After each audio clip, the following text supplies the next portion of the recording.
You're listening to the ESO Network, your station for all things geek.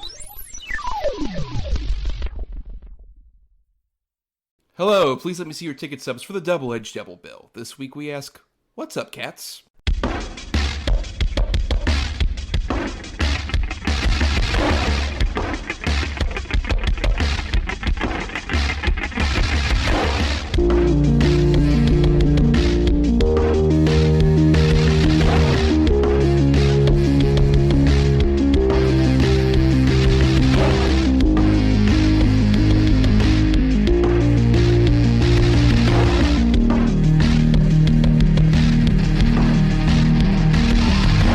Each week, Adam Thomas and Tom Sirianni will come to the table to discuss the randomly selected yin and yang of a double feature.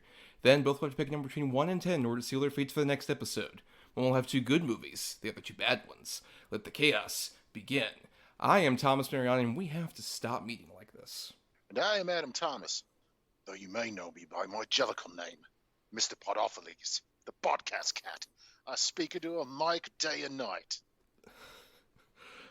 On the Thames? Is that where you do that?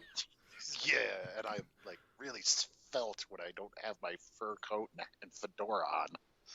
Well, now we're just mixing cats up. You can't I mix. don't care. Look, these are all very distinct characters who get their own songs. That is 100% accurate. They all do have their own songs. You will know their names. Oh God, yeah. You have no choice. Welcome everybody to the Double-Edged Double Bill, where every week Adam and I cover a random double feature based around a topic. We choose at the end of every episode, so we'll be doing that at the end of this episode. Stay tuned for that.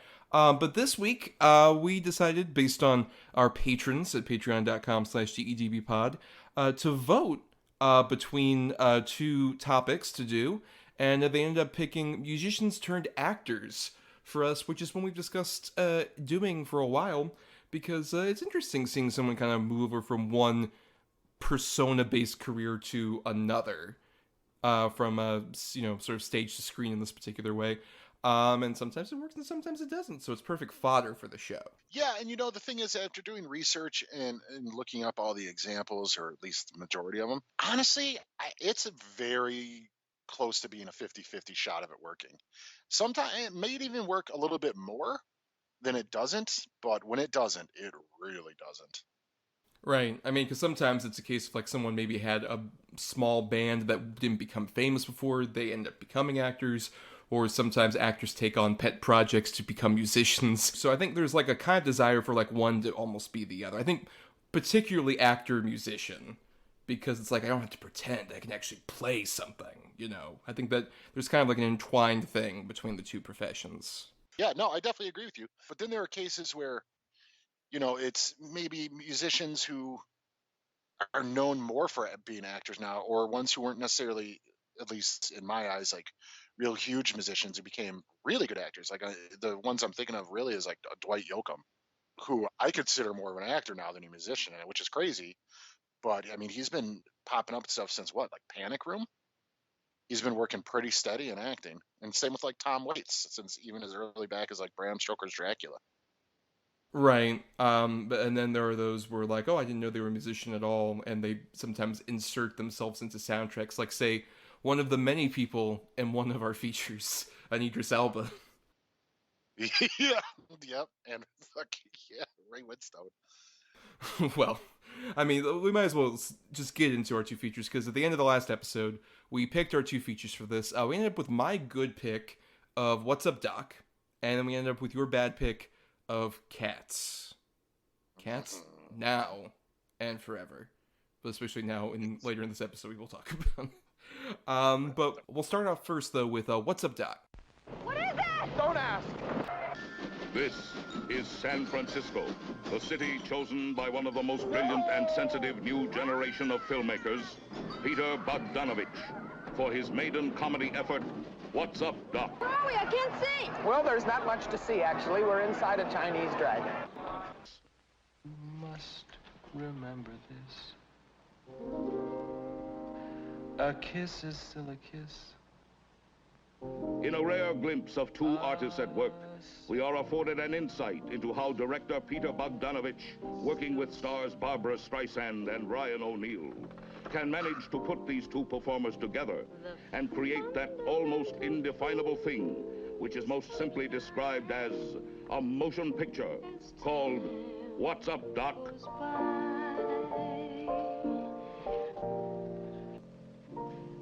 No matter what the future brings.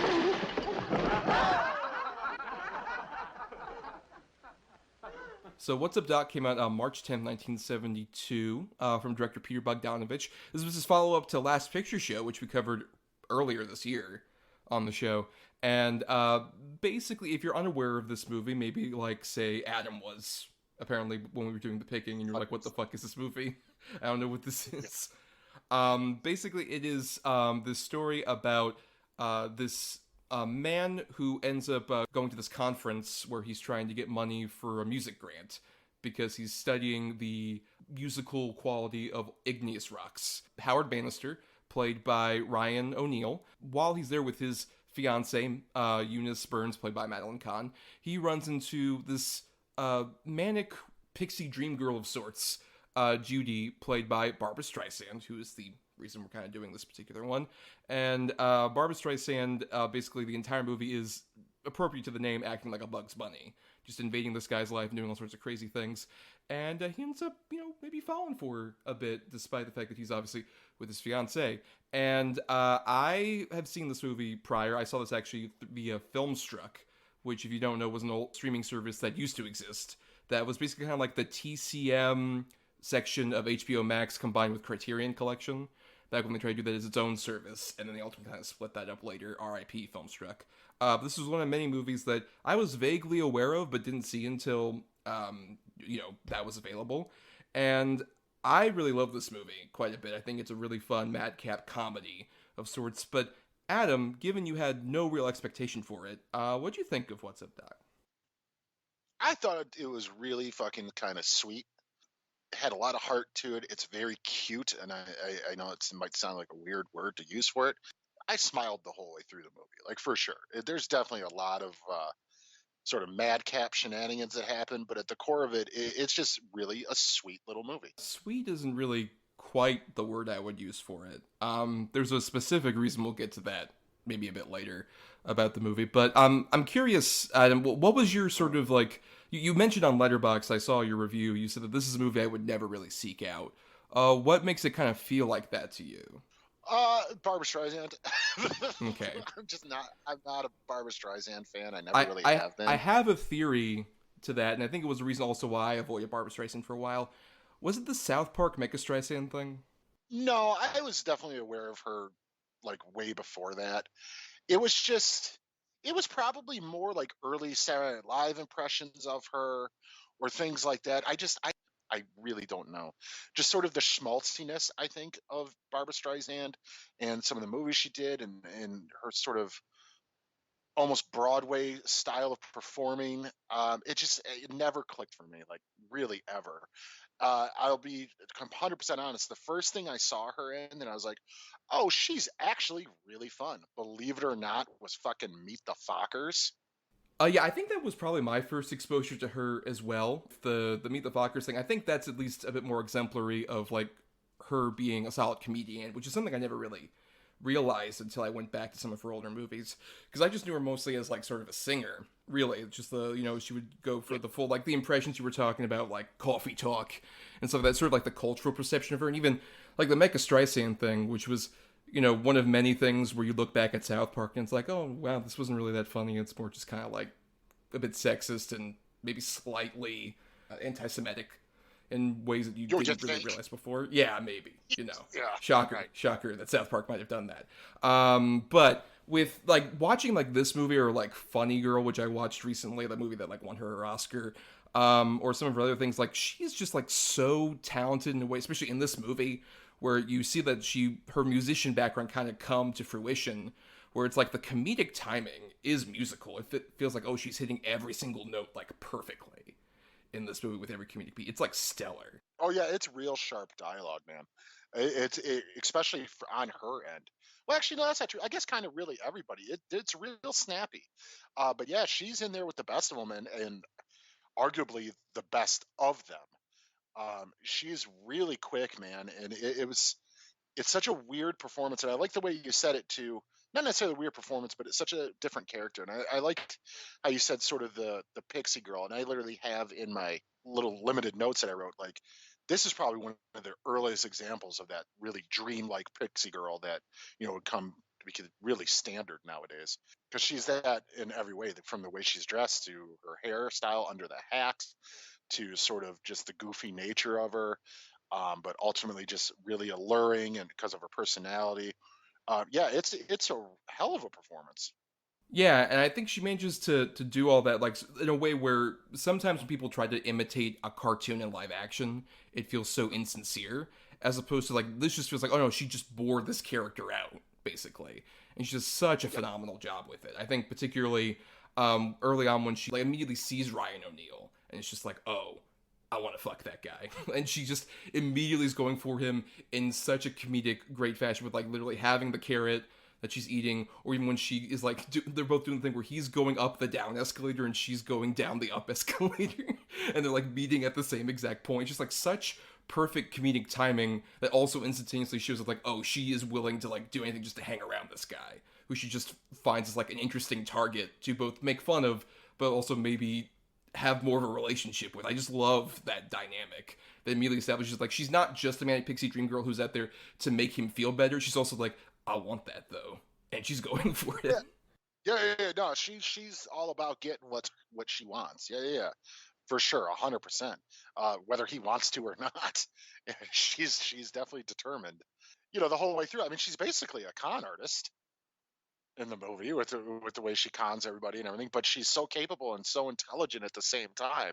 That's what I really liked about the character. Like, she's just as smart as all the doctors and the musicians and all that in this. In fact, she knows more about a lot of the shit than they do. It was really a really tightly written character. I was kind of surprised by it, to be honest, because when you first see her, I did just expect, like, he is going to find himself through her sort of wackiness, which in a way is the case, but she's also, a fully fleshed out character. She's not just the tool for him to, sort of discover himself or whatever. Right, and even he tries to just kind of take advantage of it after a certain point because she's so much more immediately impressive to everybody than Eunice is.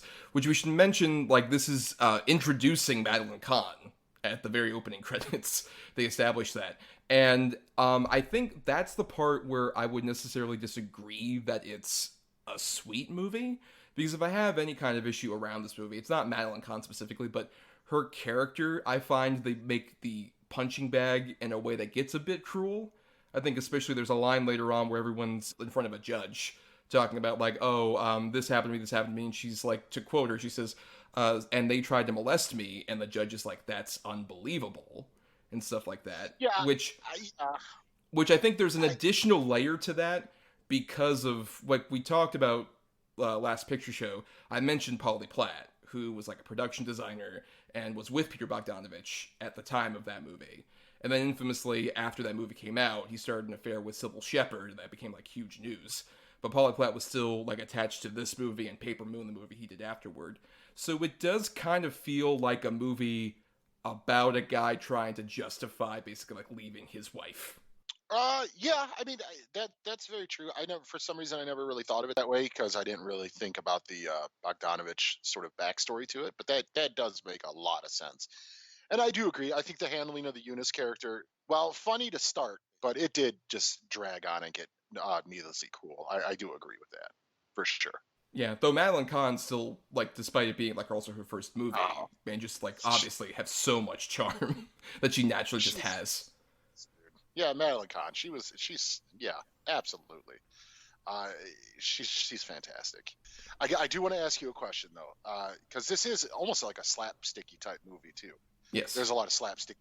what was your favorite gag in the movie? I think it might be, there's a bit later on where they do, her and Ryan O'Neal do, like he plays on the piano as she's doing as time goes by from Casablanca, and they fall over, and he's just like, she asks, what are you thinking of? Oh, the future. And she looks up where he's looking, it's just like, what's wrong with it?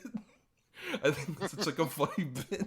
Like, it's a lot of stuff where like either her or Ryan O'Neal almost like looks at the camera. Like Ryan O'Neal also has a great shot where he's in the middle of like the dinner party scene where she's pretending to be Eunice, and he looks at the camera and says, I'm living a nightmare. Mhm. For some reason, it just made me laugh so hard when it's like forgive me, I don't really know the character's name, but the sort of shorter, fatter, bald guy who's going after the bags or the gems or whatever. Yeah. And Fritz tells him, follow her, but, handle it with finesse and, just keep her detained. And it shows him run up and trip her, the old lady. Oh, yes. Handles it with finesse. He literally just trips her and then starts dragging her. Like, it's just, Well, right, especially when like they cut away from that for a bit, and then later on they have the elevator open and he's doing it. He's been doing like through the elevator basically with that woman. Yeah, 100%. I just found that really, really funny. Or even earlier when when he has like all the golf clubs and he's just like following around, he's like, oh, this is too heavy, and just keeps dumping golf clubs on the street. Yeah, throwing them in the garbage everywhere. Yeah. It's a super funny movie, dude. I love the car chase. Was really good with the old glass panel trick. And regardless of like the comedic element, it is like a genuinely thrilling chase. Like a lot of great car stunts during that whole climax. Oh, absolutely! It's incredibly well done. But that's the sort of the beauty of this whole movie. It's silly and it's sort of Looney Tunes cartoon in bits, where especially like her at the banquet when she's selling him and all these stories. It instantly took me back to like when Daffy or Bugs are trying to like charm somebody, and especially Daffy Duck, where he's just awful. He's so loud. But it's such a tightly constructed movie where it's taken really seriously, and I think that's what pays off. And I'm not saying the movie takes itself too seriously, but you could tell they really were serious about getting what they wanted on screen and really sort of patient with the comedic bits and the timing of it all. Like it's really, really tightly done.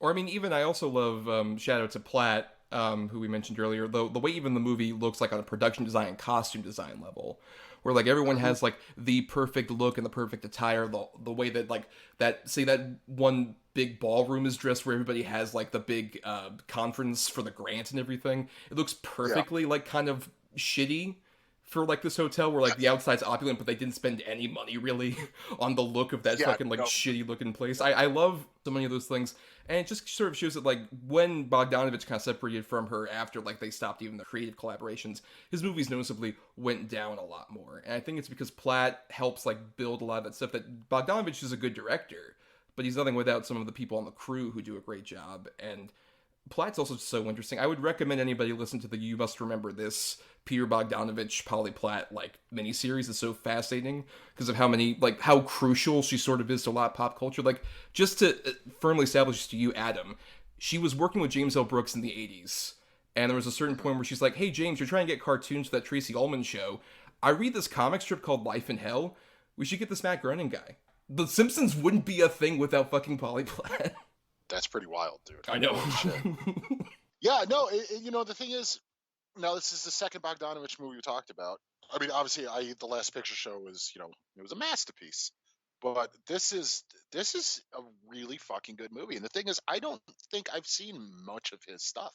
It's a name that I'm fully aware of. I mean, he is a sort of, considered one of the classical greats. It's just, I gotta seek out more of his stuff, man, because I've thoroughly enjoyed both of them still. And they're so different in style. That's what makes me sort of really curious about the rest of his filmography, because Last Picture Show is a drama, and this is a fucking slapstick comedy movie. They're both expertly done. Yeah, and it's a credit to him, especially there's a lot of great directorial flourishes that do pop up in here, like that we mentioned all the stuff in the car chase later, but even just the comedic timing of the stuff with the bags. Because the big premise is that like everybody kind of gets mismatched with the same exact plaid bag that everybody has, his handbag. And I love how like he shows off like, oh, here's the bag going from this way and that way, and also how all of that is presented without any like underscore. There's no underscore at all in this movie, but you're so enthralled you don't even give a shit. You don't even notice there's no music that's going on. Especially in a movie about musicians starring a musician. Yes. And they don't sort of bog you down with it, like you said, an underscore. And the four bag thing is such a funny idea to me, where one's got this dumbass stupid rocks that he thinks he can make music out of. Other is this bag full of these precious gems and jewelry and all that. Other is top secret government files. Yes. And another one is just underwear, women's underwear. Like, it's so fucking funny to me. All this top secret underwear later on when he's like putting out the bag in front of the judge. Yep, and hats off to the guy who's the government agent being the mayor from Batman Returns. Yes, that's exactly. I noticed that guy again when I watched this. And I'm like, who is this? Like, oh shit, of course it's that guy, the guy whose baby gets stolen and recaptured by the Penguin. And he's also Archangel's dad in X-Men 3. That guy's got a bit of some weird shit. Yeah, no, and that's the thing. There's a lot of like blink and you miss it guys in this. Like the one who plays the arresting officer. Oh, it was Emmett Walsh, yes, at the end. Really weird considering he looks like a young person, and it's terrifying because, like, no. Emmett Walsh, you were never a young person. Young, stop with this. It's got the same voice as a young man, though. Like, that dude's voice did not change. But speaking of young, also Randy Quaid showing up in the middle of all that. I know. And that's another good bit, too. When he's like, I need to talk to you privately. She's like, meet me under the table. Oops, I dropped my napkin. And they both go to the table. And then one by one, everyone else from the table starts going under to talk to them. So it's all like 8 of these fucking people under the table. Yeah, and then the guy from the producers and, Young Frankenstein, also with Madeline Kahn. He's right, so Kenneth funny. Mars, yeah, who's phenomenal, of course. Yeah, Also, voice of King Triton from Little Mermaid. I did not know that. And the That grandpa from Land Before Time as well. Jesus. Yeah, but he's like the first example of emo hair flip. He does it so well. Especially when he sees Ryan O'Neal, like, with the bag, he's like, and then flips it over and goes back into his room. And especially how high and mighty is just like, oh, well, Barbara Streisand, you would not know this very intellectual thing that I have been purporting out. And then he gets caught later by Barbara Streisand. Yep, he's caught as a con man. Yeah, super good. It's super funny. And then also the guy who plays the one giving out the grant. Oh, Austin Pendleton is so fucking funny. Yes, who is also Max from the Muppet movie, the sympathetic lackey of Charles Durning. Yeah, the performance I know him most from is My Cousin Vinny, where he's like their first lawyer, and he just stammers through everything. He can't ask a question. But I love in this movie how he's clearly a young man who has too much money. And he just doesn't quite know where to spend it. And I just love the moment he meets Barbara Streisand. It's just like, you're a very lucky man. She's wonderful. He's totally got goo eyes over her. And then he ends up with Eunice. Yes. Because it's a better relationship because it's like, oh, she can like keep you in check because you seem just very unwielding with your money. Oh, yeah, dude. His house had like fiberglass see-through columns in it. Oh god, that whole scene at the house too, especially like when the gun pops up and how things just fall over, especially Madeline Kahn with the gun and she's like screaming as she's shooting. It's the perfect like madcaps, and that's the thing I like about this movie a lot is the big inspiration for this was like bringing a baby from the 40s, and it feels like it's that kind of energy of a screwball comedy from that era transposed to the 70s. But in a way that still feels like, it doesn't feel old at all. It feels almost fresh because of the atmosphere that's all around. The only thing that dates it is the wardrobe, really, and the hairstyles. But other than that, this movie could really, it's, like I said, it's so funny and so sharp and so smartly written. Like, you could still make this movie. Like, you really could. Obviously, it'd have to be different casts and stuff, but it works because it's just so off-the-wall crazy that it's timeless. Now, I'm curious, there's one person in the cast who we haven't talked a lot about, because even though, despite the fact he's technically kind of the lead character of the movie, Ryan O'Neal. How'd you feel about him? I don't think he was up to the level of everyone else in it, to be honest.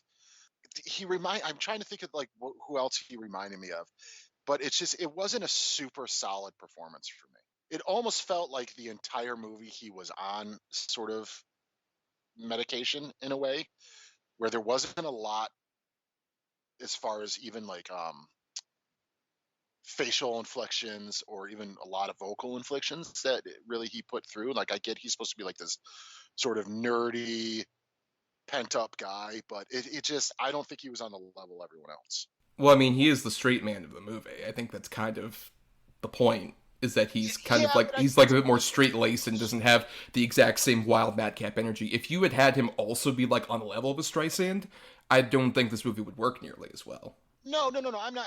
I agree with you.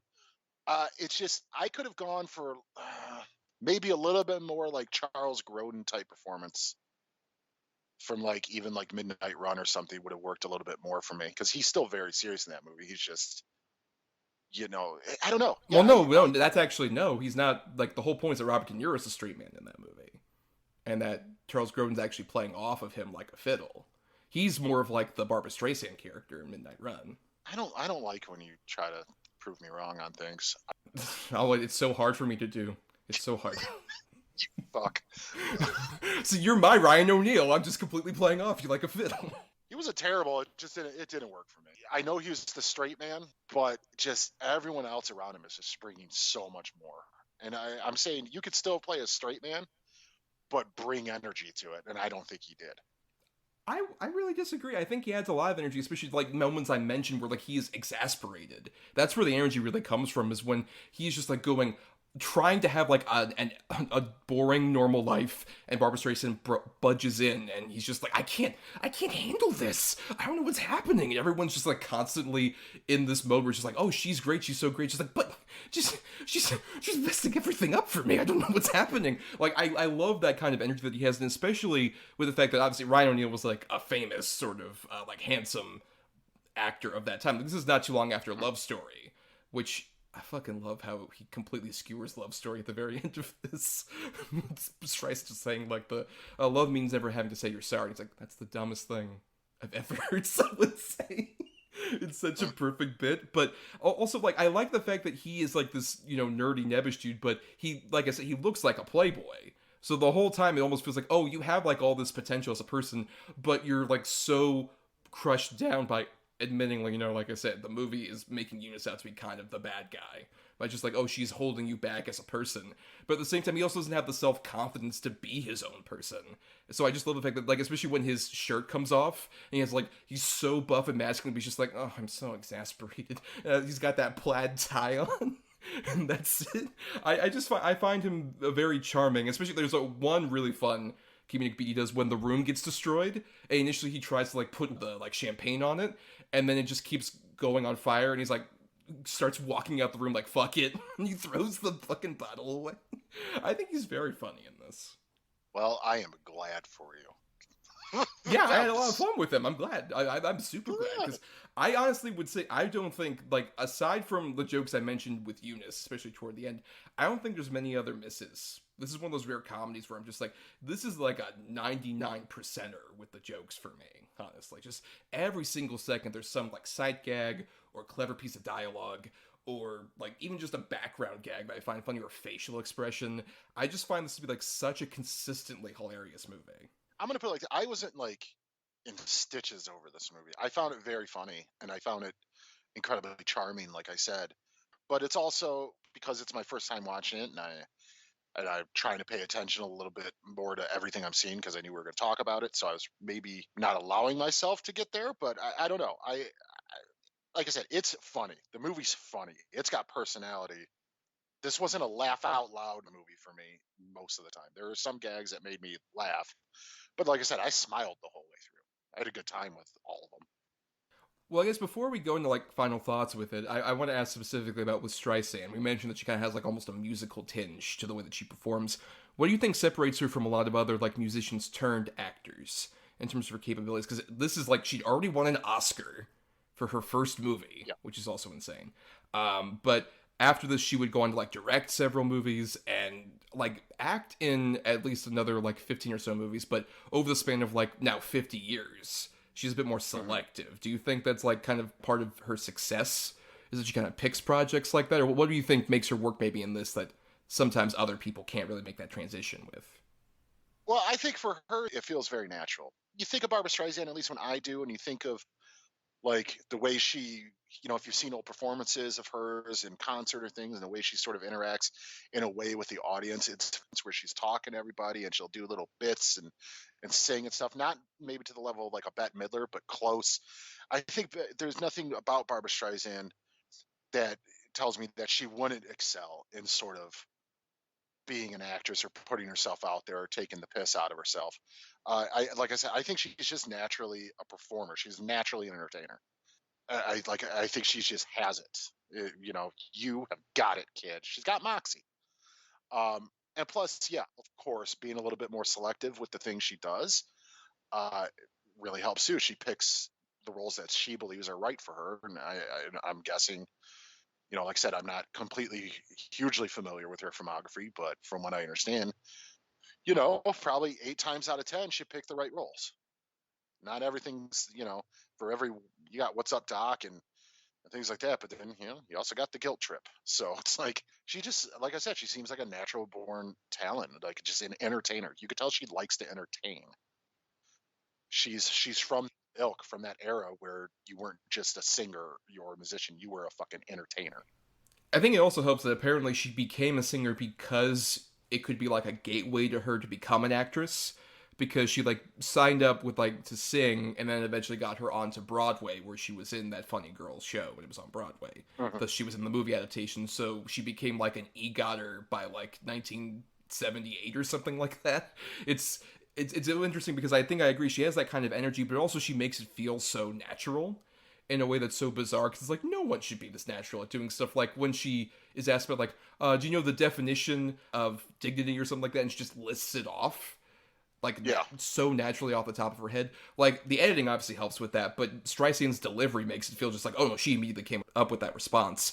That's something that could only come from someone like you mentioned, who is like from the older school of being an entertainer, where it's like, I'm a triple threat. Yeah, like she's from the school, of like the Liza Minnellis and the Debbie Reynolds and even Bette Midlers and things like that, where you give it all 100% of the time.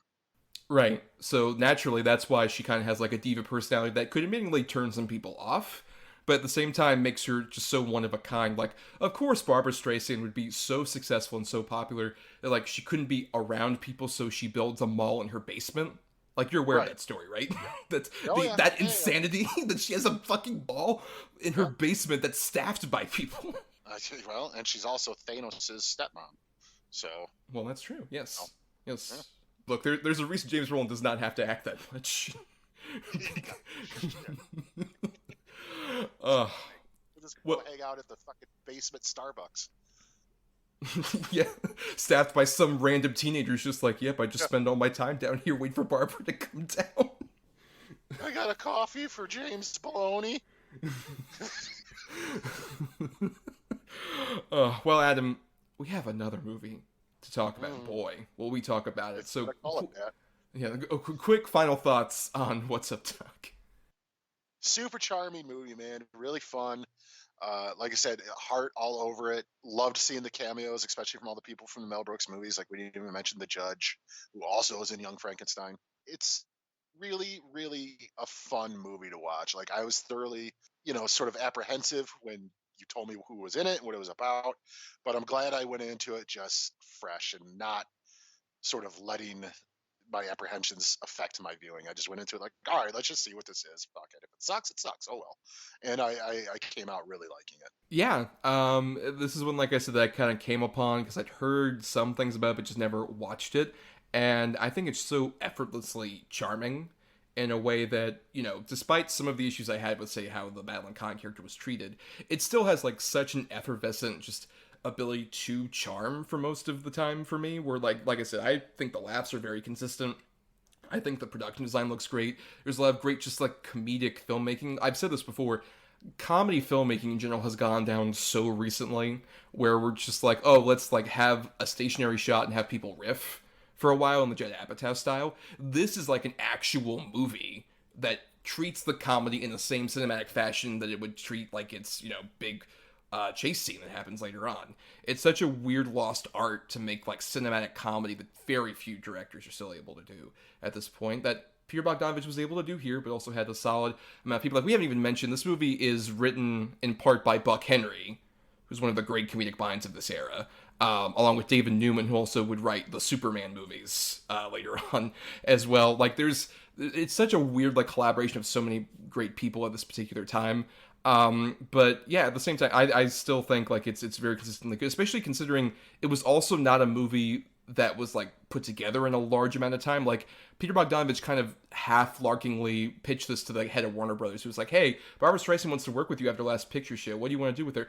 Like a screwball comedy. It's like, you need to write it in like 3 months before it starts filming, because Streisand had like a tour going on and stuff like that. So it has that scrappy energy, but it makes it look effortless. It's such a charming little movie. I'd recommend anybody, especially if you weren't as inclined to see it and you're like, oh, it's like a nearly 50-year-old movie, why do I want to see that? It still has a lot of charm. It still is kind of timeless. Yeah, and that's one thing. If it's a black and white movie, it might turn you off, or it's a 50-year-old movie, might turn you off. I think that's one of the biggest disservices a movie fan can do for themselves. You gotta go back to the classics, especially if you're a movie fan, and sort of see where some of your favorites were maybe even birthed from. Just don't limit yourself or your art intake. Just watch it. If it's a classic, you heard it's good, but just go for it. Just watch it. Right, which is shout out to HBO Max, who has like a very good classic section in general. HBO Max is crushing it, especially now that they fucking updated the app to where it doesn't crash or freeze every 5 seconds. I don't know. Wait until the next big show comes up. And like, because I was trying to watch this at some point when like Succession's finale was airing. Nope. Wouldn't allow that to happen because everyone's watching HBO Max. Yeah. But before we get into our next feature, here's a promo for an ESO show you can queue up right after ours. How did watchdog groups with no experience in television take a controlling interest on Saturday morning television? When did Wonder Woman make her animated debut? Want to know why there were 2 competing Ghostbuster shows? How Atari changed the Saturday morning landscape? How did networks compete over similar genres at the same time? Find out all of this and more on the Best Saturdays of Our Lives podcast. A proud member of the ESO Network. Well, and Adam, funny thing, Barbra Streisand once covered a song that was very popular from a Broadway show, and actually helped make that show a huge success when it came out in the early 80s. Memories, no, nothing, whatever the fuck. Oh, it's like Barbara's here, right here. Yeah. And that was, of course, from a show that later was adapted into a film called Cats. Tonight is a magical night where I choose the cat that deserves a new life. Going to the ball could get dangerous. Come on! Let's dance! I judge a cat by its soul. I've got plenty of soul. Spotlight. And a drum roll, please. Milk! It's party time. The most deserving cat will be reborn into another life. So they can be who they've always dreamed of being. What's your name? Cat got your tongue? I love it. So Cats came out December 20th, 2019. Happy 2-year anniversary to everybody. It's such an important thing. And you probably know what Cats is, based on how kind of infamous this movie was when it came out about 2 years ago. But in case you're unaware, this is, as I mentioned, adapted from the stage musical from Andrew Lloyd Webber, which was also based on poems by T.S. Eliot. There's like a book called like Practical Poems for Practical Cats or whatever. A lot of this is literally just those poems translated to song. And Cats is a very popular show in terms of it's one of the longest running shows of all time, both in Broadway and the West End, to the point where it's the 4th longest running Broadway show, only beaten by Webber's own Phantom of the Opera, the 1996 revival of Chicago, and The Lion King. all of which are still running. So it was very popular when it came out, to the point where like I was aware of Cats as like a cultural thing well before this movie, because mostly of people making fun of it. Like there's a great Simpsons gag where Bart and Milhouse go to a production of Cats, and Milhouse like shoots like a spitball, and you hear like a cat sound or stuff like that. Like you were also, I'm sure, aware of Cats' existence. Yo, yeah, definitely, man. Forever. Now and forever. Yeah, to say the least. Yeah, no, I was fully aware of it. Like you said, I remember the Simpsons gag. I also remember on The Office where Ed Helms dressed up as one of them for Halloween. Cats has been around and permeated through pop culture since literally as long as I can remember. My favorite example of this, honestly, is a more recent one from The Unbreakable Kimmy Schmidt, where the Titus character has a whole thing where he's trying to get a job on Broadway and he thinks of auditioning for Cats. And the twist is that Greg Kinnear is like the main cat who's like telling everybody about like, oh, this is this cat. And Titus goes backstage like, oh, I would love to be a part of the show. How can I audition? He's like, you don't audition for Cats. All of us were lost from other theater productions and ended up in Cats. And we just make up this shit nightly.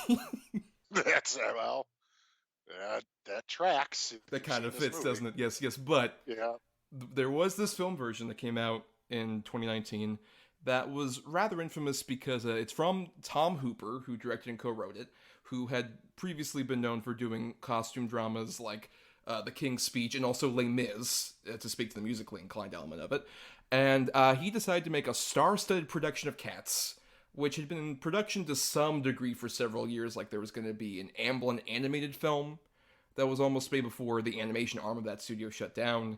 And there was some attempt to make that movie for several years until this version finally came out, which was infamous for having not just this large star-studded cast, but also the decision to, in the stage musical, these people dress up like cats, usually in like leotards and elaborate makeups and, stuff like that. That it's perfectly works for the stage, because it's just like, sure, whatever, I can suspend my disbelief. So like there's an actual person in front of me, but it's a cat. Sure, I can suspend my disbelief for that. And Tom Hooper decided, like, you know what? We can't do that. So how about we make them CGI monstrosities?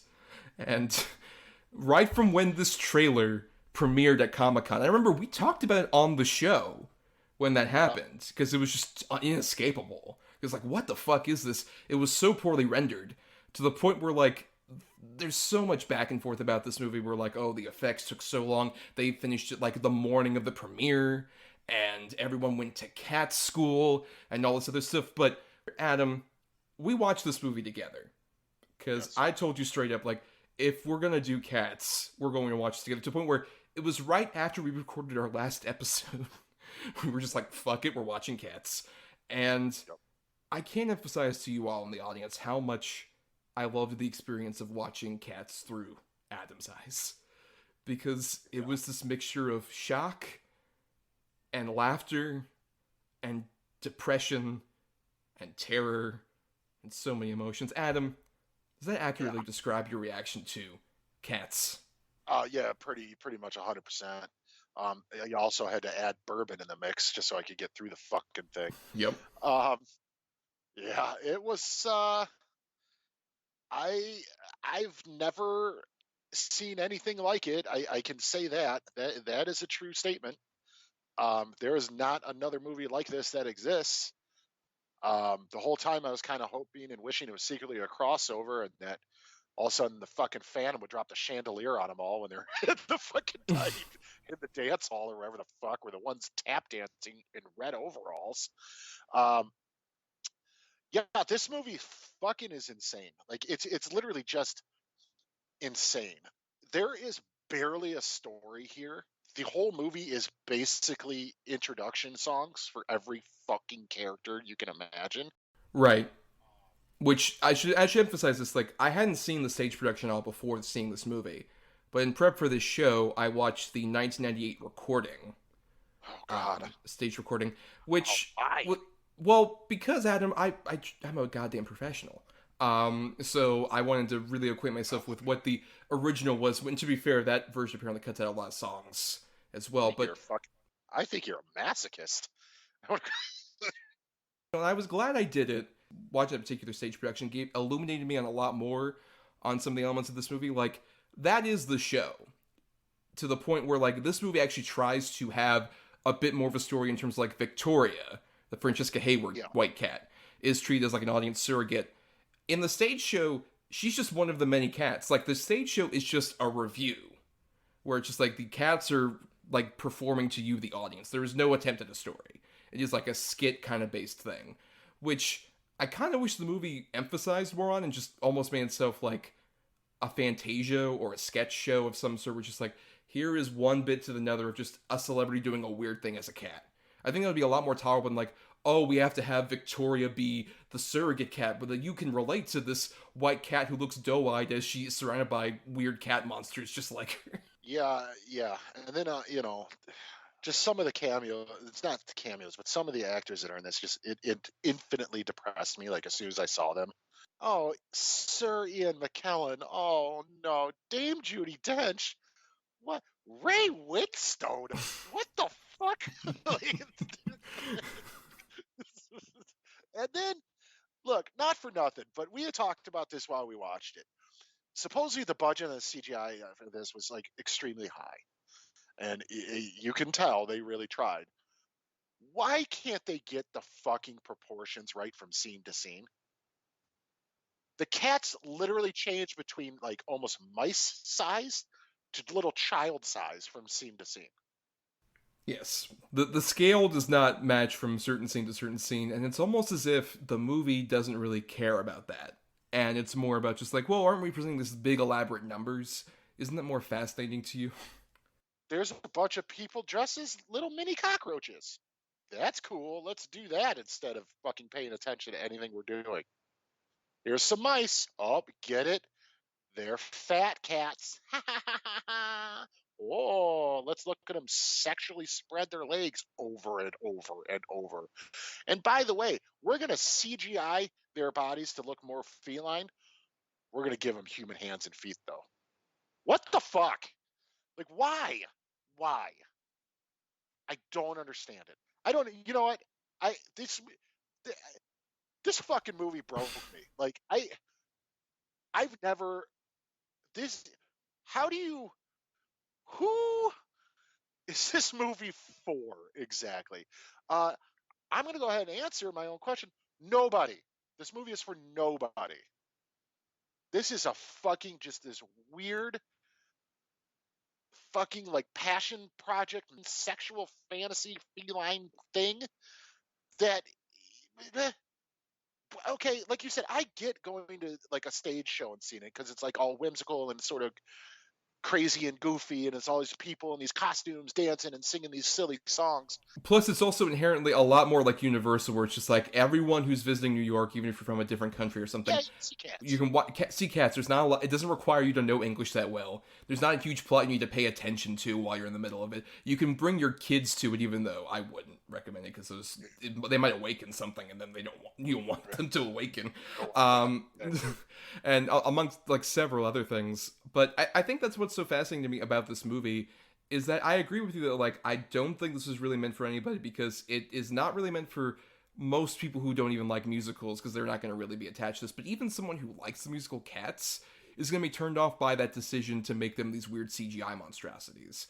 Unless, then again, that also might appeal to a lot of them because there were plenty of, like, rowdy screenings of Cats where people went in, like, these small collections, just be like, let's have a fun, almost Rocky Horror style experience with watching this movie. Which I can see, because honestly, despite the fact that I agree with you, it doesn't have, like, the appeal of, like, oh, this is a movie that makes any kind of sense. It's never boring. It's constantly fascinating. And every single decision from everybody involved is either one that feels like, oh, they didn't quite give a shit, or they gave a shit, but in a way that doesn't match with anybody else. From beginning to end. Yes. That is 100% accurate. Why are some of the cats wizards? Like, what the fuck is this? well you mean like McCavity with his great magic of just saying a word, like, ineffable, and people disappear. Like, what? And they all end up on a barge with Ray Winstone as Growltiger or whatever the fuck is Growl Tiger, sir. Being respected. Oh, sorry. Which, for the record, I'm I'm glad they kind of did it this way, because in the show, that's a weird, like, story within a story where he's, like, a cat pirate. And that's, like, a character that is performed as, like, legend, that there is an ancient pirate cat named Growl Tiger, as opposed to just Winstone is this creepy cat who has, like, one ear and is just talking about being on the Thames, and he has, like, a 20-second song. It's not even a full song. And it's Ray Winstone doing full Ray Winstone voice. It's like, it's glass in the ear canal. I don't know. I'll take him any day over the two people where I'm really not a fan of their sections, just because I don't think they're putting as much effort into it. There's Rebel Wilson, who you kind of referenced earlier as the Gumby cat, who it's definitely a case of like, oh, she's not as invested. But more importantly, fuck James Corden so much. I hate that motherfucker so intensely, because like he's one of these guys where anytime he comes on screen, like you can tell he can sing and he can perform, like he's done it before, but at the same time he has so little effort. He's like the anti-Barbra Streisand that we talked about earlier, where like they're both very talented people, but James Corden does not give much of it. Just like, oh, I can coast on my particular charms. It's like, you're no Streisand, dude. Every time you just pop up, it feels phony. Any single time, especially even the fact that he's a fucking talk show host, but he's not a comedian. He's a fucking actor. When this movie came out, he was at the premiere for the red carpet. And then apparently, when everyone else came on stage, all the other people who were on the carpet's like, okay, let's be fair and like actually introduce the movie before we maybe sulk out as it's playing. They were like, and everybody, it's Rebel Wilson and James Corden. And only Rebel Wilson came out, and she's like, oh no, James has had enough. He's not here. It's like, dude, if you didn't want to come, that's fine. Don't go to the red carpet and then fuck off. That is immediately just like, that's weaselly. Don't accept a fucking paycheck then. Right. You know what I'm saying? If you hated it that much and you think it's such a failure, fuck you, dude. You signed on, you put on that fucking green screen suit or whatever the fuck you did. You knew what you were getting into. There's no way. See, that's the thing. This is definitely one of those movies where I think there's two people in it who really thought they might be doing something cool here. One is the lead, because it's like her first movie, and you can tell she's really trying. And then Jennifer Hudson, she's really fucking belting that shit out, dude. And she's crying, and she's really getting into the emotions of it. Everyone else is on fucking cruise control, dude, except for maybe like the tap dancing cat. But that's what he does. Look, we'll get to Mr. Stephen McRae. I want to disagree with you on that point, because I do think other people are trying. I just think they feel directionless. Like, I think, like, Ian McKellen, I would argue, is trying. It is just, like, so weirdly put into it, where it's just, like, he's sulking around like a cat. Like, you can tell he's making an intentional choice. Or even, like, a Jason Derulo as Rum Tum Tugger. He's putting his energy into it. It's just, like, you are miscast for this. Because Rum Tum Tugger was, like, a Mick Jagger parody in the actual show. Like, it's very much based on, like, a Mick Jagger. And they try and warp the song to fit Jason Derulo, who's more of, like, this modern kind of like auto-tune pop star, and it doesn't work. But at the same time, when he is singing into the foot of one of the cat characters in a weird foot fetish way, he's putting his all into it. Or when he like turns on the milk bar and he's like, milk, or whatever the fuck that is, that's a choice. That dude's trying. It's just like, oh honey, this isn't working though. Yeah, okay, yeah, I guess I can agree with that. But you know, the major cameo that really fucking kind of threw me for a loop while we're watching is, you know, I don't know how familiar a lot of the listeners are with like breakdancing and things like that, but the breakdance group Lay Twins shows up. You might know them if you ever watched the World of Dance show. Like, they won the first season and stuff. Really talented fucking guys. They're like breakdance battlers. They show up for one dance number, and they're wearing Converse All-Stars. Yep. Like, they're fully naked cats with Chuck Taylors on. Like, what the fuck is the point of why? Just why are they wearing human shoes? It's so mind blowing to me. Why are the cats wearing fur coats and fedoras? Why? Why is the one wearing red overalls and tap shoes? Look, how dare you question Skimbleshanks and his attire? What I'm saying is, I get, like, maybe that's how they dress in the Broadway show or whatever. I don't know. I've never seen the fucking thing. But you're just... Come on, man. Then have them dressed completely the way they do in the Broadway show. They should have just been in the suits and shit, in the makeup then. Because it makes it so bizarre that you see these weird CGI cartoon characters then they're in human clothes. Well, or even the weirdest one is Rebel Wilson, where she has like skin that's on her that she zips off suddenly. Which what the fuck is that? In the show, there's like that particular character comes out in like what looks like a big overcoat. That's like initially like, oh, she's like a tabby cat that has that coat on, but then she unzips it and she's like, oh, there's another stylish outfit underneath, which is like that makes more sense than like it's very realistic looking skin and fur that fucking Rebel Wilson has that also becomes a plot point when she escapes later. Yep, that happens. And then you got Idris Elba, all right, as McCavity, and it's like they did the least amount of CGI on his face. It just looks like Idris Elba wearing the contacts from Thor. Like he's wearing the fedora, the trench coat, and he takes it off, and they like really sexed up. Like they gave him a six pack. Like the cat is like, it looks like Idris Elba is basically naked. But right, I think that's the thing. They didn't give him that. Idris Elba obviously naturally has that, but also they didn't add a lot of like other things. Where it's like, oh, he looks like a weird cat monster. Like, no, it looks just like Idris Elba's naked and has no penis. Because none of these people have genitalia, these cat people. Yeah, right, and that's the thing too. And they constantly are like showing like they're exposing their genitalia, and then there's nothing there. Granted, thank God, I don't want to see that, but still, it's so bizarre. It is just so bizarre. And then up until the point I'm about to discuss is so sexualized, but then it goes to like a whole nother level when Tay Swift shows up. Yes, with her catnip, and it just turns into like you literally think an orgy's about to happen. It's so sexually charged. Well, to be fair, even from minute one, we kind of made this comment when we were watching it. We're like, at the beginning, when the Victoria character is like dumped by the one human who we don't see their face, just like dumps her in a bag out in the middle of the trash. Like all the other cats, like skulking around this poor Victoria character, and it does instantly look just like, oh god, what's about to happen here, Victoria? You need to leave. You need to immediately leave. Run! I think we even discussed this, like, it feels like you took the wrong turn at Albuquerque in your Comic-Con experience, and you're just like, oh, I didn't want to be in this room. I mean, no judgment. No, we're not kink-shaming here, but also, I don't want to be a part of this. Yeah, whatever you're into, that's fine. Do your thing. That's cool. But, yeah. I can't think of a decent way to say what I want to, so yeah, I agree with that. It's just fucking weird, dude. Right, it's a movie basically about Victoria being indoctrinated into like a group who does group orgies, and she seems like she wants to consent to that. She wants to be a part of it. And it's just like, look, you found your tribe, fine, that's great. Yeah, she's trying to get into the eyes wide shut fuck party. Right. Like, that's what it is all the whole time. What is the password? Jellicle.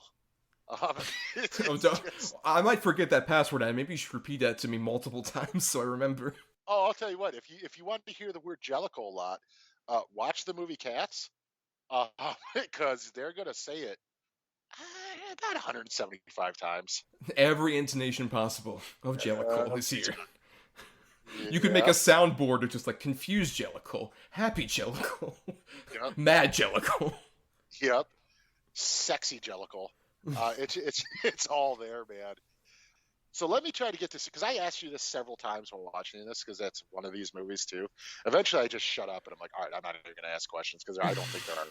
What I pieced together is that these cats, who their group is called the Jellicles, the one that's chosen is almost like sent to die and is reincarnated. Right.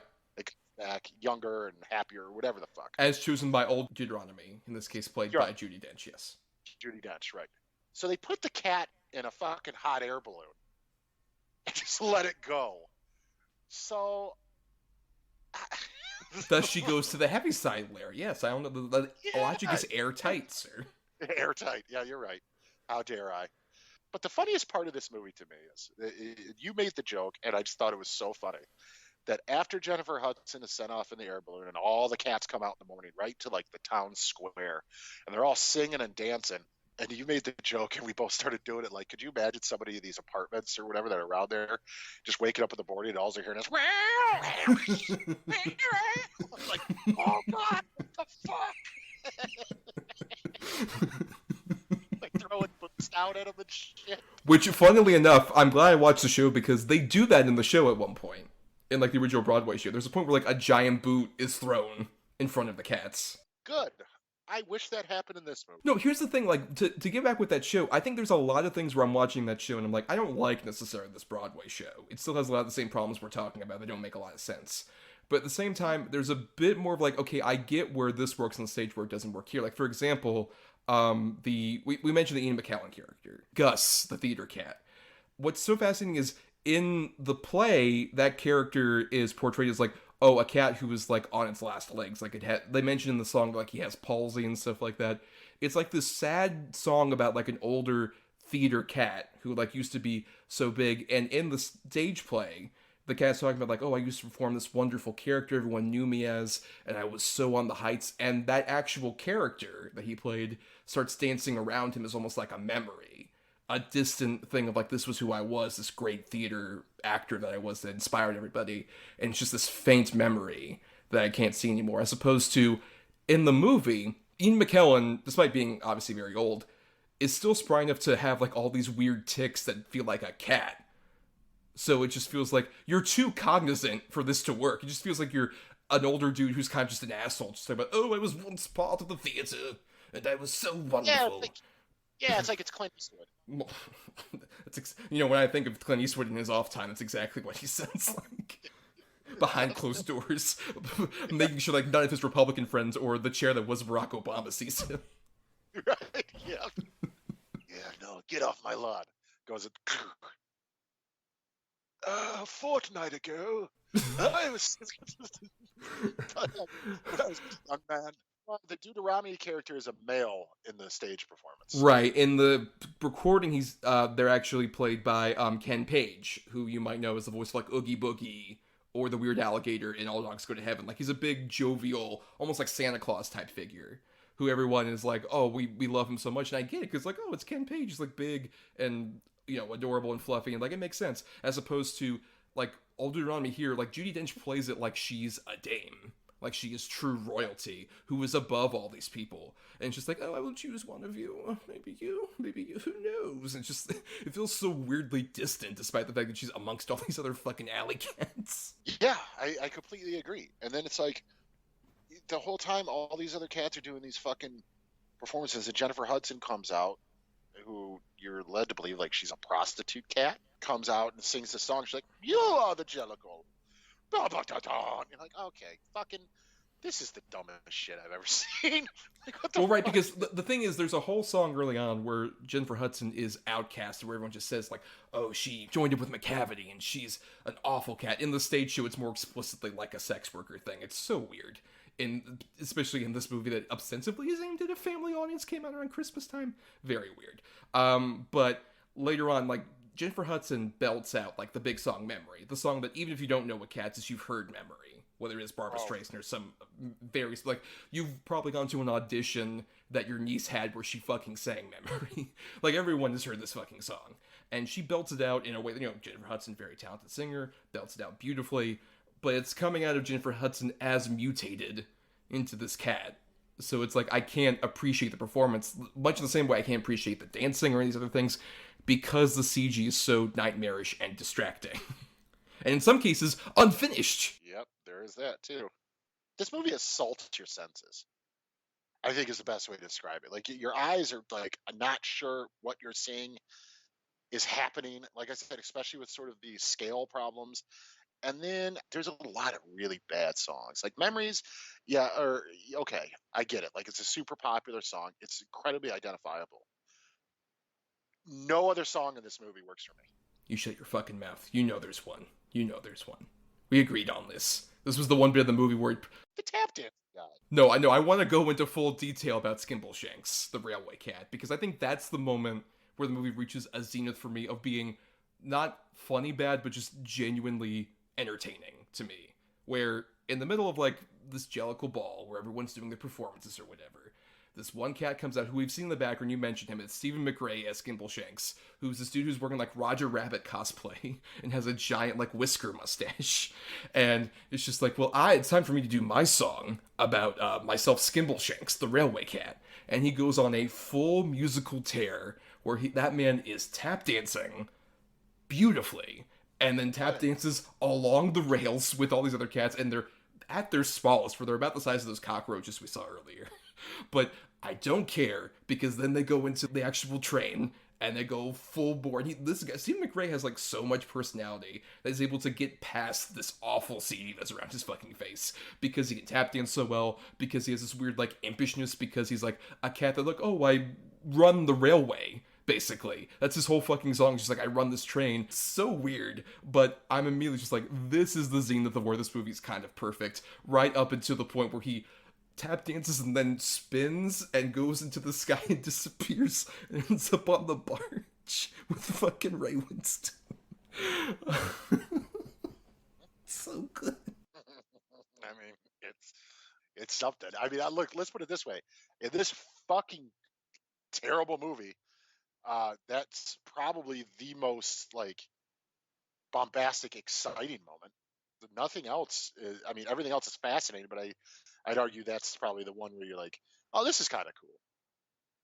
But other than that, nah. Right, because all the other people who aren't naturally actors, the dancers and stuff, look lost. Like Francis Hayward as the lead cat, or the one dude who looks like Christoph Waltz we kept talking about, or the Mr. Mistopheles guy, and who, don't worry if you forgot his name. There's going to be a whole song where they repeat his name multiple times over. It's, like, they look scared. The other, like, bigger famous people look like they're kind of trying, but in this weird way. And then there's, like, James Corden who's just like, oh, I'm going to just stand here and do nothing, because I'm James Corden. You know, I'm just here. Everybody loves me. Yeah. I'm fat. I like to eat. Yep, that's his whole joke with his characters. That he's Bustopher Jones, the fat cat. Hilarious. I don't think I could in good conscience recommend this to anybody to watch alone. Like, this is definitely one of those movies, you gotta watch it with somebody. Yes. And I'm telling you right now, look, if you're a drinker or a smoker or whatever you might do, have some of that shit at the ready. You will need it. I mean, I'll say this much, Adam. I'll never forget the experience of watching Cats in a theater, because I did. Because I had to see this train wreck in the big screen. And I'll never forget the experience of going there, like, the Saturday after it opened, and being, like, kind of tired, because it was a morning screening, because I'm like, this is going to leave theaters very soon, so I better do this as early as I possibly can. And it was a decently packed theater. Like, no one reacted at all to it, except for there was a kid and her mom in the corner, who you could very clearly hear the little girl ask her mom, Mommy, what's going on? And in the most defeated voice I could ever hear, that mom said, honey, I don't know. I don't know. And that's kind of the experience that, honestly, this might shock you. I've watched this movie 4 times now, because I find this movie incredibly fascinating. We talk about bad movies all the time on this show, sometimes very infamously bad movies that are, like, huge and big. Like, we don't get decisions this bad anymore in a modern Hollywood, where every single decision is, like, micromanaged by, like, any number of different corporate entities or any different, like, studio person. Every single thing is so micromanaged to the point where we don't, like, most bad movies that come out now are just kind of like big CG sludges, as opposed to this movie is full of, like, crappy CG, but it's distinctive. Every single one of these cats looks terrible in a completely different way. Like, it's such a rare experience. We get a massive budget movie that makes so many wrong turns that are mostly based on the source material, but also just other things the director decided to add in, to where, like, this is probably the most entertaining Tom Hooper movie. Because, like, Les Mis isn't that entertaining, nor was The King's Speech, nor was, like, that transphobic Danish girl movie he did. Like, this movie is too entertaining to me to completely dismiss. Because, like, we may never get a failure on this scale again in the modern Hollywood blockbuster system. Like, we even talked about, like, the most recent one we could even think of before this was, like, The Lone Ranger. I'm willing to bet because of this movie, people are going to really be careful. You know, not necessarily be careful, but this movie, if it serves nothing, hopefully it's to teach a lesson that not everything transfers well to film. Not every single original IP is going to work in a movie, too. Right, so we're just going to kind of remake the same IP. And not really, like, diverge around. The original shit, then. No, I will. That's not likely. I really don't think so. No, those days are done. This movie sucks, but it's such a fascinating suck. Like, it's so bizarre. Like you said, I will say this: watching it with you, I was never bored. I was perplexed. I was depressed. I was angry. I was in whole like stitches, laughing, a little drunk, which helped, but I was never bored. And I mean, I don't think even if you watch this on your own, you won't be bored. You won't probably have as much fun, but I don't think you'll like boredom does not even enter this movie's vocabulary in terms of like reactions to it. I could see the level of sort of perplexity and confusion. Like if I watched this by myself, I'd have struggled to get through it. Definitely. Well, no, I mean it's like a sensory overload movie for sure. There's also that element of it. Just like you would just you might have had an aneurysm if you watched it alone. I almost did watching it with you. I can imagine. That's the final question before we have whatever final thoughts. Maybe this can be your final thought, Adam. When we watched this, by the end of it, you were saying, this is the worst piece of shit I've ever seen. And you've seen plenty of bad movies, Adam. Would you still state that with this movie? It is the worst piece of shit, including a movie we watched for the show earlier this year, Oogie Loves and the Big Balloon Adventure. Would you say this is even worse than that movie, which you said was the bottom of the barrel? Let me sort of put this into its own group, I will make this my final thoughts. No, Oogie Love is the worst thing I've ever fucking seen. Like, there's no question. Cats is the worst big budget failure I've ever seen. If I can put it that way, I've seen a lot of big budget bad movies, but this is probably the worst example of that to me, where they threw so much money at this thing with no idea how to film it or if they even could. And it's just so mind-bogglingly terrible and bad. But if I really, fucking whoever would do this to me is the worst person alive. But if someone made me choose between watching this or Oogie Loves, I would watch this again. It's got a special place in cinema history for me, just how much of a fucking crazy clusterfuck failure this thing is. I've never seen a more sort of prime example, like I said, of just because something is successful in another medium doesn't mean it's going to work in film form. And this is one of the biggest examples of that I can honestly think of. If you haven't seen it, and if nothing we've said has deterred you from it, then give it a shot. I don't know. I don't think anybody's going to like it, but I can still see this becoming like a modern day, like you even said, even though Rocky Horror is a much better movie, but I could see this becoming a movie like that, a cult sort of movie that, people take and make it into something that it wasn't originally intended to be and have fun with it. That's the only way this thing could have in 9 lives. Hey! Oh, beautiful. A joke worthy of Buster Jones himself. Yes, absolutely. Now, where's my garbage? Calm down, Top Cat. I think I'll just say that, like, this is the kind of movie that is the reason why we have half of this show for me. Where, like, we do the thing with, like, good and bad movies on the show, and sometimes we talk about movies that, like, we have nothing to say about, or we have just intense anger toward. I have no anger toward Cats. I can't hate anything this distinctively bizarre. That's what I love about, like, when we do this show, sometimes it can feel like, oh, are you kind of like punching down at a movie? And sometimes it can feel that way, depending on what the movie is. But with a bad like this, it's only punching up. And even then, I don't feel like necessarily punching this movie. I feel like watching in fascination with how bizarre this is. A true film fan can find something fascinating, entertaining, interesting, even about a very bad movie like Cats. Like, our 49 minutes of this movie, I find incredibly fascinating on every single level. And that's, I think, the best kind of movie that, objectively on a lot of levels, is very terrible, but consistently entertains on such a level that, like you said, definitely try and watch this with other friends who can kind of stand to at least watch a musical, but can also be fascinated by a massive amount of talented people making incredibly bad decisions. Because that's what Cats is. A lot of very talented people, whether they're used to being on the screen or they're musicians becoming actors like a Jennifer Hudson or Jason Derulo, or even Idris Elba, technically kind of is that, or Taylor Swift, of course. Like, all these people who are talented in some form or another, making completely different bad decisions to create Cats, which will exist now and forever in our hearts. But now, Adam, it's time we did our weekly segment, The Double Redo, where every single week, you and I pick 2 double features, actually, each. One that's the best possible double feature and the worst. So total of 4 movies for each person. 2 good ones, 2 bad ones that are related to the topic, in this case, musicians turned actors. So please, Adam, go first with your choices for the double credit.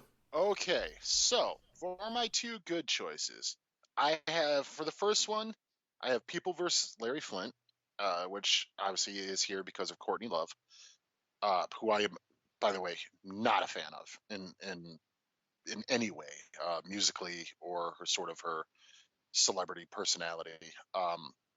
But she's so fucking good in this movie. I know it's hard to believe Courtney Love playing a drug addict. Oh, I've heard the jokes, but she's still super committed to the role, man, as Althea. She's so good in it. I'm completely, like, every time I watch it, I'm really surprised that it didn't lead to more work for her. But then, you read the stories and just how problematic she can be. Obviously, there's a reason why. But she's such a good sort of bounce off for even one of Woody Harrelson's best performances as well. It's a really high fucking caliber performance from Courtney Love. It's kind of mind blowing. Great movie too, by the way. And then my other choice, I have Boys in the Hood, which obviously for Ice Cube, which I believe this was his first movie role as well, if not close to. And he's great in it. He's terrifying. He's scary, but he's also got so much heart and compassion for his family and friends. It's a really great performance. And one of the first, sort of movies that I've ever seen that sort of exposed, like, what was happening in South Central LA and things like that. Because I'm from fucking Michigan. And I'm a white Irish kid. What do I know about what's happening in South Central LA? And this was one of the first ones that I saw that really sort of made me, seek out more of those type of movies and really sort of get interested in sort of the, idea of gentrification and what it actually means to dispose households and families. And, I'll tell you what, I watched it because of Ice Cube, because I was a hip hop music fan. And I think it's just a wonderful movie. Great, great performance from Ice Cube. And then my bad movies, very quickly, I have one of the 3 movies she was in. I'm talking about Jessica Simpson, and I have Employee of the Month. Now, I could have easily picked either Blonde Ambition or Dukes of Hazzard, but I chose Employee of the Month not only because of Jessica Simpson, but also because of Dane fucking Cook. I cannot stand Dane Cook. I hate his dude bro persona, his style of comedy, everything. I just can't stand him. And she's also very terrible in it. You get why she only did 3 movies. It's just unfunny, cruel, mean, sexist. The whole movie is it's awful.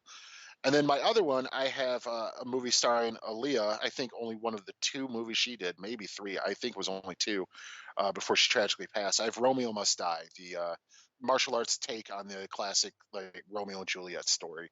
But in this, instead of, it's 2 warring gangs. It's the Chinese triads versus sort of an African American gang. A lot of great actors in this movie, but man, there's no chemistry between Aaliyah and Jet Li, and you're supposed to, like, follow these 2. Anthony Anderson is one of the most annoying performances I've ever seen in a film, including Exit Wounds, which he's basically the same character in this.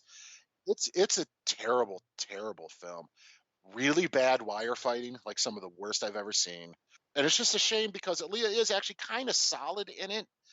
She's not great, but you could see, had she had more time and done more work, she potentially could have been a really, really good actress. Maybe not one of the greats, but really solid. So it's kind of, I picked it just for that. It's just sort of a movie of, what could have maybe come from this, because this is it's a bad martial arts movie. And like I said, no chemistry between the 2 leads. A real West Wire Fu story, as it were. Very good. Yes, thank you. I'll be here all week. Try the veal.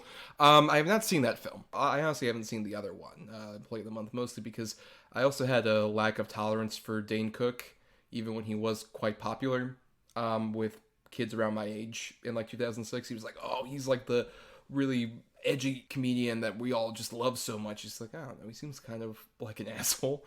And I don't know, yeah, but based on a lot of his performances, I've seen that. Jessica Simpson, even, like, you messaged me that this was going to be your pick, because we usually message these to each other to make sure we don't overlap. And it took me a second to remember that Jessica Simpson actually sang music. Because I'm just, it's so weird where, like, her career where, like, she was a singer, and then she became an actor, but for most of, like, her career of being famous at all, she's just kind of, like, famous for being famous. She's almost like a socialite type person, which, I mean, she's gained a lot of money and attention for doing that, no disrespect to that. But I think that's why, with, like, her acting career, it didn't feel like it was a case of, like, Hollywood shunned her. It was more of, like, a mutual breakup, it feels like. Because from what I've seen of her, it just kind of feels like, you know what, we're not getting anything from each other on this. Hollywood and Jessica Simpson were just like, no, I think we should see other people. Because this ain't working between us two. But then, your other two, I have seen the good picks. And, I mean, I agree about People vs. Larry Flint. That was, like, sort of an Oscar movie that I think got kind of lost in the shuffle. But it actually holds up very well. I think it's a really fascinating movie about sort of someone who was challenging the system at the time by producing porn while also being, like, kind of a skeevy person. Like Larry Flynn is, that Woody Harrelson does a really great job of. And Courtney Love, I agree, is, like, so good playing off of him in a way where it feels like just very authentic. Not just necessarily because she's a drug addict, but also I really believe her chemistry with Woody Harrelson. And I feel the tragedy of, like, what ends up happening to that character. And it's, you know, I guess a shame that, like, Courtney Love unfortunately has, like, substance abuse issues that would later lead to her not being as sort of prolific as an actor, because I think she would have done at least some interesting performances if she was able to do so. But unfortunately, by the time you get to, like, what was the one roast where she was on it? Pam Anderson roast. Yeah, the Pamela Anderson roast. That was one of those ones where it's just like, oh, we're all just kind of, this feels a bit more sad. That was around the time where I stopped kind of giving a shit about those roasts, because this just feels like mean that we're doing this. But with the Boys in the Hood, I completely agree as well. That, like, Ice Cube's one of those guys where he's always reliable, even if I don't think he's always cast perfectly well. Boys in the Hood is an example where he does such a great job, like, where the persona fits that particular character perfectly. And you get so much of, like, him playing off of Cuba Gooding Jr. in a way where it feels like, oh man, this guy is actually tough and knows the streets, but, like, he's not a cliche. He actually feels just like he's a natural person, which I think works perfectly. And Ice Cube has used 21 Jump Street movies. I love him in. He's very funny when he wants to be. He's very, like, personable and real, in a way that it never feels inauthentic with Ice Cube, even if it doesn't feel like the best placement. And Boys in the Hood's one of the better examples, for sure, of him being implemented and done so perfectly, particularly, like, near the end of the movie. He delivers, like, the line of the movie, which is, like, they either don't know, don't show, or don't care what's going on in the hood. It's a beautiful moment in that movie. Yeah, absolutely, man. Absolutely. But I have my own choices here, Adam, that I'll go ahead and list off. For my musicians turned actors good picks, I'll start off here. The older choice here from 1983, I have Videodrome from director David Cronenberg, which obviously there's a lot of issues with this movie if you try and watch it now with the certain star, in terms of it might not be fun to go back to a James Woods movie. He played an asshole so perfectly in so many of these movies that, like, it works so well to see him especially get, like, his entire existence questioned when he ends up meeting Debbie Harry, who's in this movie, who, if you don't know Videodrome, like, he plays an asshole, like, skeevy dude who runs, like, a UHF station, basically, on TV that shows, like, all sorts of, like, sex and violence and other weird shit. But Debbie Harry comes into his life and is just this remarkable, fascinating person who is very kinky and very sexual in a way that totally works for the movie, where she becomes almost an icon of what becomes, like, this weird body horror sex thing that goes on. And despite the fact that she's not wearing her actual blonde hair that made her famous as Blondie, I think Debbie Harry is so inherently, like, such a fascinating presence, where she's very beautiful, but in a way that's so distinct. So when all this horrible shit's going around and, like, you see her on, like, a TV screen beckoning you forward to, like, kiss the screen at one point that happens, and fucking James Woods makes that with the TV, you get why he would be beckoned, because she's such a fascinating drawing presence. She manages to be both really terrifying but incredibly alluring at the same time, and it's such a stellar turn from her. Then the other good one I have is a more recent pick, and has someone who had tried acting to limited success earlier on, but I would say between Out of Sight and Hustlers, which is my ultimate pick, Jennifer Lopez delivers, like, such a stellar performance as this stripper who takes the main character under her wing, in one case literally with a giant fur coat, and they basically become entrepreneur strippers. And it is such a, like, charming, interesting movie where you are immediately entranced with, like, oh my god, like, I feel like they're a family in this weird way. But it's almost like a Goodfellas or any of these gangster movies where it's like, nope, this is all going to fall apart.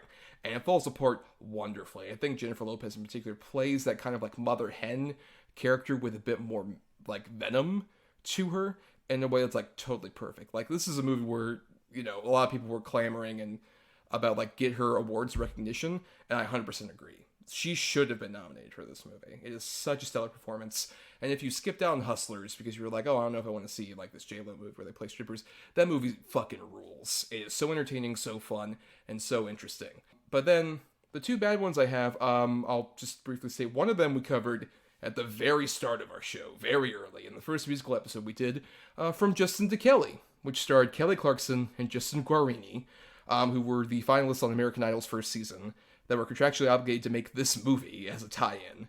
And it's an infamously terrible movie that was like so poorly like received and had such little box office reception. Within 30 days, it went from the theaters to DVD and VHS at that time.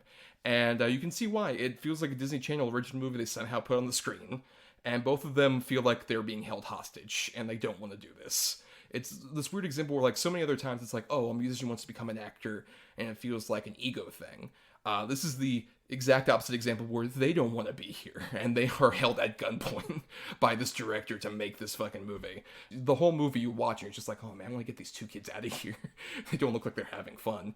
But you also wouldn't have fun with this other movie I picked, which is an animated film called Shrek the Third. You might have heard of Shrek if you are aware of the internet to some degree at all. And this movie is very terrible, and I think was the point of no return for the Shrek franchise, for being to any degree good. One of the main reasons for that is the linchpin of the story is Shrek has to try and find a new heir to the throne, so he can't be king anymore in this particular movie, and that heir is Arthur, as played by Justin Timberlake. And I think this is the key example where many animated movies, especially of the DreamWorks ilk, try and put musicians into voice acting roles, which you would figure, oh, they're in a booth and they're saying things.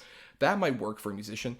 And it is such a bland, completely without any kind of interest vocal performance, despite the fact that that character is kind of crucial to the plot of whatever this fucking movie is. It's introducing this new character who the only gimmick is just like, oh, it's Justin Timberlake there.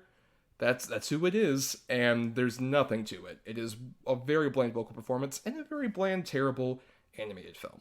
So I have seen all of these. I can't agree more about Hustlers.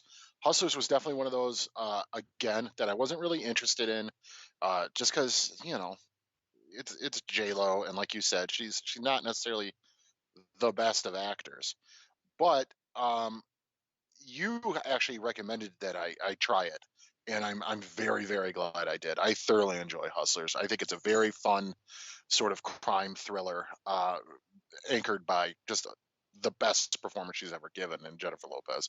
And then also, you know, you got a couple other musicians that show up in the movie too. You got Cardi B and yes. And Usher in one particular fun scene playing himself, and Lizzo. Yes. Yeah, there's a lot of good performances in this.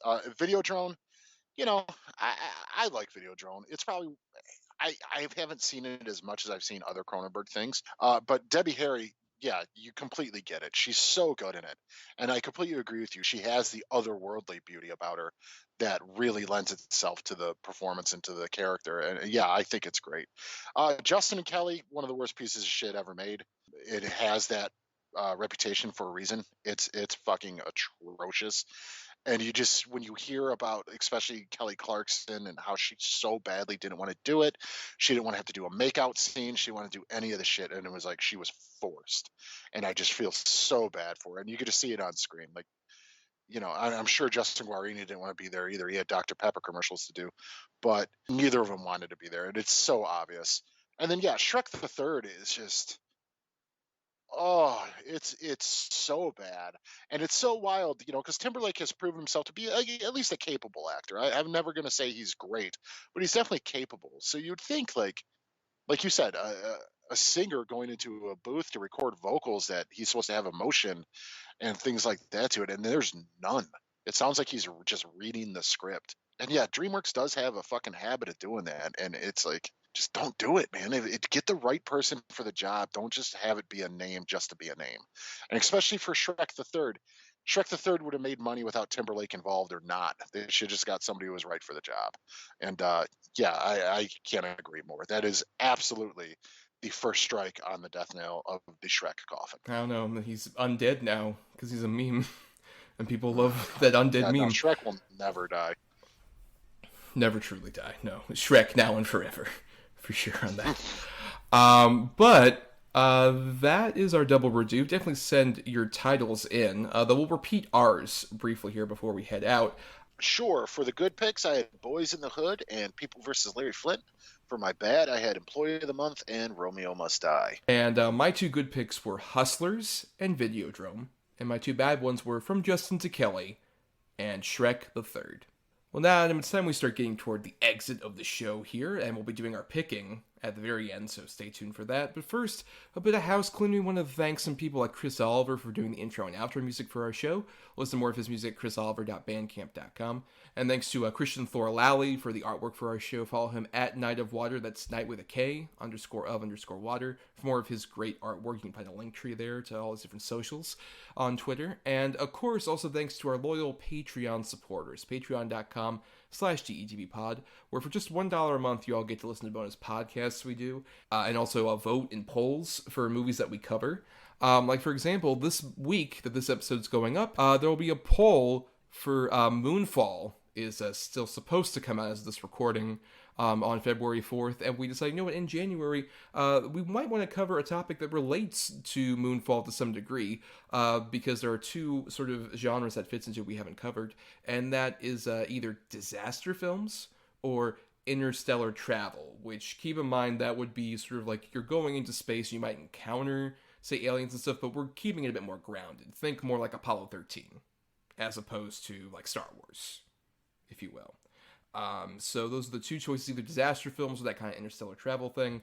We'll have a poll up. If you pay $1 a month and become an edgelord patron, as we call them, you get to vote and decide which one of those we do next month as a topic. And also, just generally, this is coming out the week of Christmas, and we want to say happy holidays to everybody. You know, if you're a Jewish listener and you celebrate Hanukkah a few weeks ago, or you are celebrating Christmas or something, whatever winter holiday, happy holidays to all of you. Yeah, happy holidays, and, let's make next year a fucking better one, hopefully. Hopefully. It ain't gonna happen. Damn you, Omicron! Omicron per CIA, damn you.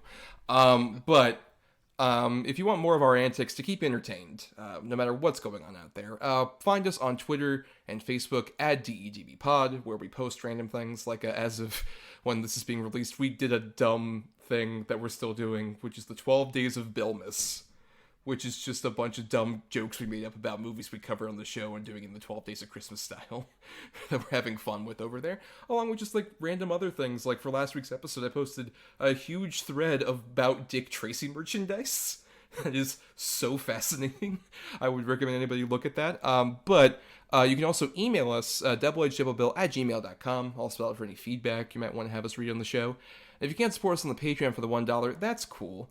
You could help us with a one-time purchase of some merchandise at the TeePublic store over at teepublic.com. There will be a link in the description where you can buy a mug, a t-shirt, anything else with our logo on it. It really helps out, especially gets us a bit of a kickback if you buy something. So it would help it if they did what, Adam? Meow. Does that translate to buy our merch, buy our merch? Yeah. Okay. Well, I'm glad you're appealing to the undersung cat audience in our listenership. That was my Idris Elba impression. Oh, perfect. It's like he was in the room. Oh, Idris, get a better agent. He is in the room now. He's punching me in the back of the head. He's so bad. Oh no, you're going to disappear and I'll say McCavity and make you disappear to the barge with Ray Winston. Yeah, oh God. For more of our own individual antics, you can find me on Twitter, Instagram, and Letterboxd is at NotTheWho'sTommy. And I also do some writing at both MarianiThomas.wordpress.com and film-cred.com. And you can also specifically over at Film Cred, we have this fun thing that's been posted up about Succession Season 3, in which a bunch of writers contributed. And I did a bit of a thing about the character Tom Wamgans. That's why I'm Matthew McFadden on that show. Not just because he has my similar first name, but also there's a lot of interesting stuff to that character from the season I wanted to flesh out on. And also, I wanted to shout out, I was on a podcast recently with friend of the show, Marcelo Pico, called Have a Nice Apocalypse, where him, along with Marcus Irving, do a show about the works of Richard Kelly.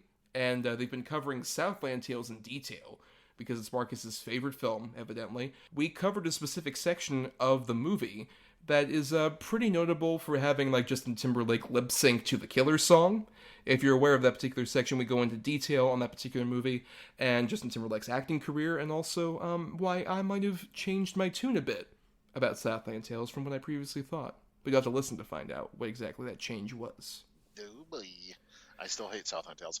You can find me on Twitter or Instagram at Atom or Adam. That's ATOM_or_ADAM. And you can also find me on Letterboxd at Schwantson. That's SCHWANDTSON. And for more of our show here, you can subscribe to us on Apple Podcasts, Spotify, Stitcher, and other podcasting platforms. If you're listening on ESO, why not listen to all the other great shows on there?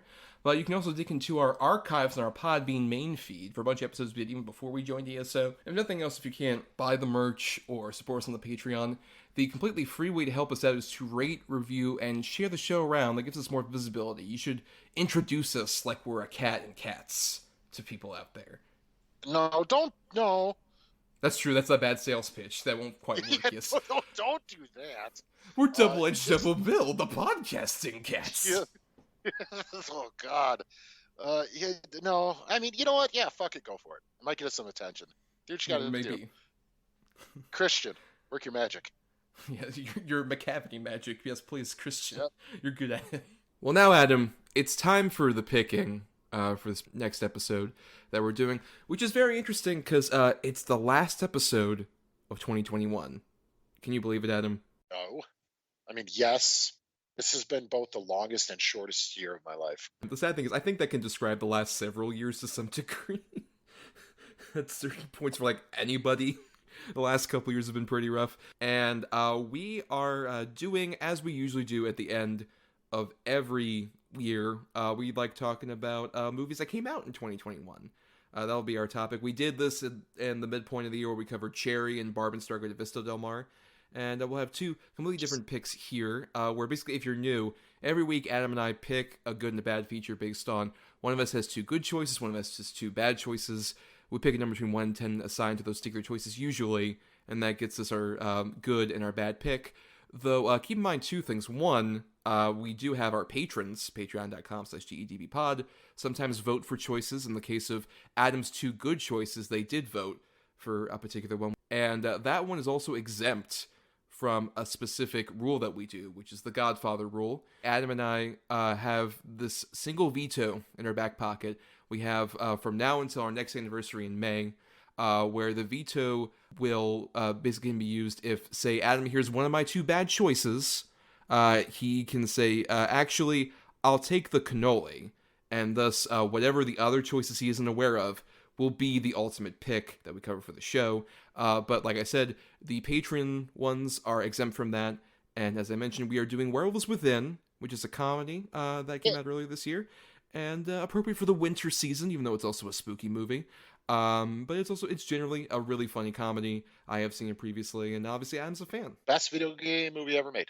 Yes, very true. Based on the video game of the same name, and is definitely the cream of that very minor crop. Yes, I definitely agree. But yeah, it's spooky in quotes, I'd say. I think it's just all out of comedy. It's an all out comedy with maybe, I'll say, some very gory moments. Yeah, there's that. Yes, for sure. But, Adam, I've got my two bad picks I've assigned number between 1 and 10 for. So please, pick number between 1 and 10. Spin the old wheel, as they say. I'll go number 2. Okay. Now, I have this as number 1, and it's a movie I'm sure you would be so excited about, Adam. It is the 2021 version of Cinderella starring Karina Cabello, the Havana lady, as Cinderella. It's a big jukebox musical. James Corden's in it. I'm sure you would love it so much, but you have the option to take the cannoli if you would like to, Adam.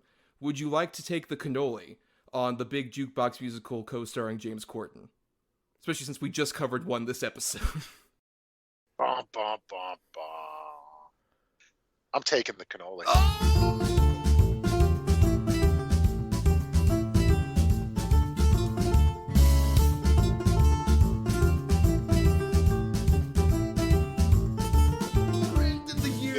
He took the cannoli! Left the gun, taken the cannoli. Off the table. Yes, that's very important. It is now off the table for you. I still have mine in my back pocket. Adam, it is gone from your back pocket. Do you feel like it was justified a use? Yeah, I have. Look, dude, nothing about that movie has anything of interest to me. Not a single fucking thing. And the fact of the matter is, I could maybe try to watch it with my daughter. I guarantee you she'd lose interest in the first 20 minutes. And I'd be fucked. So I'm not. Nope. I'm good with ever. Nope. Well, nope. Don't want to watch. That was my secret scheme this whole time, Adam. I knew you would not be enough a fan of that, so we could cover this other movie that I have not seen yet, but I have heard such fascinating things about, and I'm very curious. It is called Me, You, Madness. It is a low-budget comedy thriller that is notably from a director, writer, and star named Louise Linton, who is best known as the wife of former Secretary Treasury Steve Mnuchin of the Trump administration. Oh, no. I've never this. Oh, dude, this was I was fucked either way. Yep, you were. But I'll tell you what, that one is infinitely more interesting to me than the other. Everything I've heard about that movie, yes. It's basically what I've heard is like, it's American Psycho if somebody didn't get that was a satire. Oh, Jesus God. What have I done? Oh, well, so Me, You, Madness, and Werewolves Within. I think Me, You, Madness describes this podcast perfectly, though, Adam. That title. Yep. Just perfectly. 100%. Oh, my God. And, well, on that note, Adam, we finally need to end this episode, so let's disappear onto the sail barge with a big, Thomas! Oh.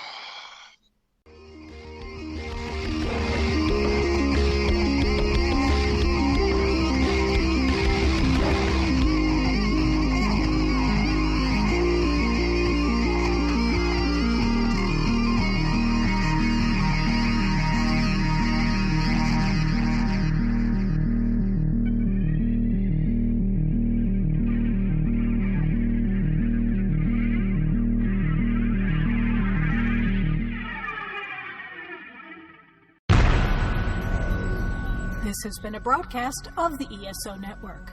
Be part of the crew and help support our shows by donating to our ESO Patreon or by shopping at the TeePublic store, which can all be found at www.esonetwork.com.